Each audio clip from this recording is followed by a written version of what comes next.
or sometimes even $400. Now remember, these folks don't have much of an income, and some of them have bigger families, some of them are seniors, and they don't go out, so they end up spending a lot on heat. And they're saying, we need our building retrofitted so that the energy costs won't be so high. And that's something that the federal government can do. We can provide the funding and the financial incentive to help, whether it's condominiums or homeowners or affordable housing units, to make sure that these buildings burn less so that people pay less. Christine Ennis, what about you? Are you hearing any issues concerning development, things that the federal government could assist with? I think the biggest issue around development is, and I agree with Rachel's point in terms of the diversity being maintained, and that's a key part of our community at large. But the real issue with the development, and I think there is a role for the federal government to play, not in the development per se, but in the infrastructure. What I hear from people is that the infrastructure is not keeping up with the level of development. The infrastructure in particular about transportation, public transport. People can't get where they need to go. Congestion increases. And to me, I think it's an economic issue, it's an environmental issue, and it's a livability issue. So it needs to be a priority, and I think there needs to be federal leadership on the infrastructure in particular. Jin Siu, what about development issues? Are any of those things a concern of yours? Well, I guess I have heard diversity, and obviously it is an area where I can see in Toronto there are certainly a lot of new condos. I believe there are over 8,000 that move in, and it is, I would rate it as a tourism area, whereby what we have to do is we have to concentrate on the recovery of the economy. And obviously, when the economy is getting better, we're creating jobs. And the downside is when there's an issue with transit or also the congestion, it's not necessarily a bad thing. It's obviously there's an attraction for a lot of people. People are wanting to get there. And obviously it will help the entrepreneurs that around the area, whereby they had so much money invested in it, and they will have a little bit more revenue. And the tourism, to me, I look at it as an area whereby will accompany the growth of all the condominiums that are being built. All right, let's go to the phones. Here's Eleanor calling from Spadina. Eleanor, do you have a question for the candidates? Yes, good evening, Dale. Hi. Thank you. Stephen Harper had said that if re-elected, he would not reopen the debate on abortion. Now, Canada is the only country with no current abortion law. So my question would be for the candidates, would they clearly articulate their pro-life views on this issue? And if they're elected, would they stand up for their views and not be taken by direction from their party leaders? Thank you. All right. Issues relating to abortion. Let me just go down the line. Rachel Burning. Thanks for the question. I actually personally stand where the Green Party stands, so there's no conflict in my case, and that's in favor of safe, legal access to abortion and treating it as very much a woman's individual choice. I know there's a lot of moral questions and issues to be raised. I am a philosophy professor in my day job, and I'm not going to get into the philosophy of it here. But as a practical political issue, I think we have to say that it's a woman's individual right to choose. Olivia Chow, your views? I support a woman's right to choose, and it should be safe, accessible, and our party happens to have the same point of view. All right. Christine Ennis. I think we do respect as a party, and I as an individual, the woman's right to choose. Yeah. It's not a debate that should be reopened. All right. Jin Siu? Yes, thank you for your question, Eleanor. We're not going to open the case, and obviously there's no new legislation, and obviously I would support individuals' right to make the decision. Yes. Thank you. All right. Here's Maggie now calling from Trinity Spadina. Maggie, what's your question for the candidates? Hi, my question's about the war in Afghanistan, which was controversial in the first place. And what I would like to know is when are we going to bring our soldiers safely home where they belong? Okay, let me start at the far end with Jin Siu. What about that question, Jin Siu?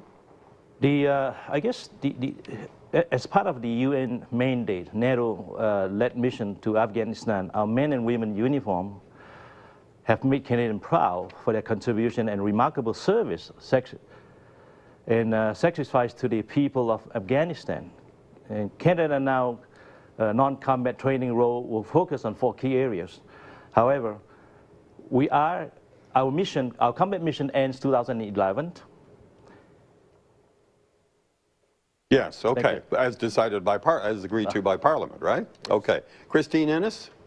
Thank you for a very important question. Liberals support a non-combat role post-2011. We have been, and we will continue to do good work there. It's, in my view, in the view of the Liberal Party of Canada, a little simplistic to say we can just pull out. We affect real civilians, women and children on the ground, by simply abandoning good work that has been going on there, supporting many nonprofits and many other NGOs doing good work on the ground. So it is clear that we support a non-combat role, working towards trying to pull ourselves out by 2014. Olivia Chow? I believe that all troops should exit Afghanistan now, not 2014. Parliament, in fact, a few years ago, made that promise to the people of Canada, and unfortunately, the other parties broke that promise. Civilians' death is up, soldiers' death is up, there's more corruption, there's more poverty. It's clearly that war is not working. You cannot get peace through war. You have to negotiate. You have to do peacemaking.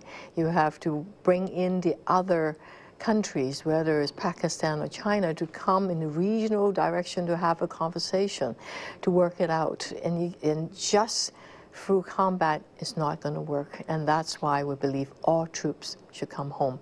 $18 billion have been spent already. It's enough. Let us put the money into development and not combat. Rachel Barney, your thoughts on that? Well, we've been in Afghanistan 10 years now, and we've done what can be done militarily, and it's time to bring our troops home. We Greens are big believers in the United Nations, big believers in international development aid, and big believers in helping the people of Afghanistan and the government of Afghanistan in whatever non-military ways we can. But we also have to face the fact that one of the biggest problems facing the government of Afghanistan right now is absolutely rampant corruption within that government. So we have to be very careful that however we're engaged in Afghanistan, that we're actually being part of the solution and not part of the problem. Well, does that mean you support a non-combat role to continue past the military role, as suggested by Christine Ennis and Jin Siu? That makes it sound like it's a variation on the same thing, and that's not what we're talking about. We're talking about foreign aid, using CETA, using international mechanisms to try and make that government more stable and viable. Okay, but bring our troops home, absolutely. Okay, all right, okay. Thank you all for that. Let's talk a bit about the deficit, part of the economic situation. On your list of priorities as an MP, Christine Ennis, where is reduction of the deficit to zero? We do have a fully costed out plan that includes deficit reduction. I know both as a family member and as a business owner, you can't spend what we don't have. We as Liberals have a plan to do that. We've done it before. I've always been puzzled why Conservatives had this record of this reputation for fiscal responsibility. The last time they balanced a budget was 1912. So it is part of our plan. But our plan is also costed out to include key investments in the future economy. For us, that means healthcare. That means investments in education and pensions. So it's a balanced program. Yes, deficit reduction has to be. We can't pretend it doesn't exist. We can't wave it away. So it does have to be addressed, but it has to be done carefully, responsibly, and without taking away from key priorities, which are the investments in people, which are a key part of our economy. But when we reduce the deficit, you have a target year for when the balance of the budget would be balanced? We have a target year and reduction in the GDP percentage, which is half of the Conservatives, and working towards 2016. 2016, okay. Jin Siu, balancing the budget as far as the Conservative Party is concerned? Thank you for your question.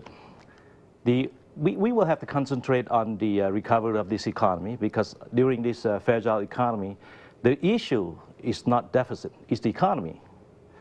Our economy is still fragile. After the global recession, we will do whatever it takes to protect Canadians and help them weather the economic storms. Fair enough, but the question was still about the deficit. Yes. What about the deficit? We have the economic action plans. We are going to be able to bring the economic action plan down. With 2015, we will be able to balance the budget to zero. I thought it was 2014. Possibly, I haven't finished. I'm going to come to that. All right, thank you. All right, okay. Thanks for your help. Yes. Okay. With the way we're going now, we are possibly going to be able to have do it by 2014. Yes. Okay. Thank you. Olivia Chow, where does the deficit fit on your list of priorities as a member of the New Democratic Party? Our platform is also fully costed out, and we want to eliminate the deficit by 2015 by cracking down on the tax havens, stop subsidizing the big, gigantic oil companies that are making billions of dollars through the Alberta tar sands. They don't need another $2 billion of our tax dollars to subsidize themselves. Let's end that one. We also want to bring the corporate tax rate similar to the United States, which is a 19.5, and that 19.5%, which then will be able to recoup some of the money from there. And those are some of the areas where we can get extra revenue so that we can deal with the deficit problem. You know, one of the things that I do agree with is that, yes, we do need to grow the economy. Growing the economy means that we have a very highly educated workforce that would include starting the kids when they're young and also making sure that post-secondary education... All right, but don't slip into some other part of the platform. No, but post-secondary education is I know you're going to tell me it's all connected, and I agree totally. Totally is. Rachel Barney, what about the deficit? Well, thank you. I actually want to talk about the deficit. Well, that would be fine. We're okay with that. This is something that drives me nuts in this election, is that people are actually buying this myth. Some people, not too many in Trinity Spadina, but some people are actually buying this myth that the Conservatives have been a fiscally responsible government and that they're to be trusted with the handling of the economy. We have a sky-high deficit in this country and a huge long-term debt. And what are the Conservatives proposing to do? Well, they're proposing to waste tens of billions of dollars on corporate tax cuts and on planes we don't need and on jails we don't need. And we in the Green Party, it's too bad I'm coming last here, because we were actually the first party to have a fully costed, fully budgeted platform, submitted it to the Parliamentary Budget Officer, which the Conservatives, you know, conspicuously failed to do with a lot of their budget numbers. Well, does that mean it was approved by the Parliamentary Budget Officer, or no, was just submitted? That means we are totally happy to have complete scrutiny. We stand by all our numbers and everything is in the public domain. Was it scrutinized by the federal, by the Parliamentary Budget Officer? We're hoping to. You're hoping that will happen. You know, we have to fight for attention in the Green Party. Okay. But I really want to hammer this point, because the Conservatives are not transparent about their budgeting. And for us, that's an important principle, not only fiscal responsibility, but fiscal transparency. Well, in all of that, do you have a target date for when the deficit should be, when the budget should be balanced? Are you... 2015 is a realistic date. Is that realistic? And I think it's a lot more realistic for us than it is for the other parties. Well, it's more realistic for you than the other parties because of the rest of your plan? Yeah. Okay. All right, let's go to the phones. Here's Seema calling. Seema, what is your question for the candidates? Yes, I have a question for Ms. Chow, and I want to know that the environment is very important to me, even though it hasn't been talked about much in this election. What are you going to do to reduce the impact of the oil sands? Okay. Seema, thank you very much. I'll put that question first to Olivia Chow. Go ahead, please. That's an excellent question, Seema. Thank you so much. Well, I believe that we should not do any more expansion of the Alberta tar sands until we find a way to deal with the pollution it generates, especially downstream, that some of the tailing ponds, the toxins are going downstream in the river and causing a higher cancer rate in the Aboriginal community of Fort Chipewyan. But on the environmental side, I talked about stopping the subsidies to the tar sands operations, but also it's really important that we put in a cap and trade program so that we cap the pollution, take the money for the solution, so that we can massively increase the green technology, that we could also help homeowners or people that wants to build new homes to make sure that they're using solar energy, wind power, geothermal, and all of those things that can make our living environment much more sustainable. Christine Innes, the question was about the oil sands in particular. Yes. The questioner wants to know what you would do about that, or what your attitude would be towards that. First, federal Liberal government would take the issue of federal environmental regulations seriously and enforce and enhance regulations. Secondly, we will immediately end the corporate giveaway $2 billion giveaway to the oil sand companies, and redirect that money to the research, innovation, the tailings issues that Ms. Chow mentioned, to have a cleaner result, to do it responsibly, to step back, slow down, and let's fix the environmental issues before we continue to devastate more communities. All right, that sounds specifically then like what Olivia Chow said about no further expansion until some point in the future. Is that really what you're saying? You know, it's until we get the oil sands, we do the research. The environmental regulations are there. They've not been enforced. They need to be strengthened, and we need to take it seriously. Rachel Barney, what about the oil sands? Well, thank you very much for that question, and I hope I can broaden it a bit, because this could be the only question we get on environmental stuff, and it's huge for us in the Green Party. Everybody will get equal time today, Rachel. If you care about let's call them the tar sands, right? I remember when it used to be called the tar sands. Okay, all right. If you are worried about the tar sands,